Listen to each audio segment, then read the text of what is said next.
ఇట్లా ప్రశాంతంగా ఇట్లా తీసుకురావాలి.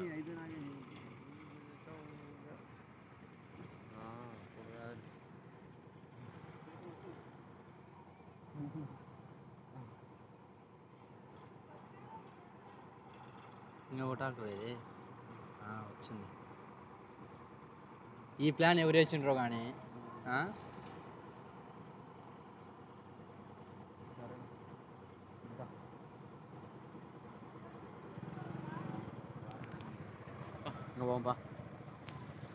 ఆడ ఎందుకు అది అయిపోయింది, బండి అయిపోయింది. బండి అయిపోయిందేమో, అన్నే ఉంది ఇందక్కడి నుంచి. వీళ్ళు చిన్నగా పోతా లైన్ కనుక్కొని. వారకైతే నీళ్ళు తక్కువ ఉంటాయి, నడుము ఎక్కువ ఉంటాయి. అదే వాడు వార పోతా అనుకుంటాడు. వారకు అప్పు ఉంటుంది కదా కొంచెం, అప్పు ఉంటే నీకు డౌన్ అవుతుంది. రాళ్ళు కూడా వారకే ఉంటాయి ఎక్కువ. నడుము ఉంటాయిరా.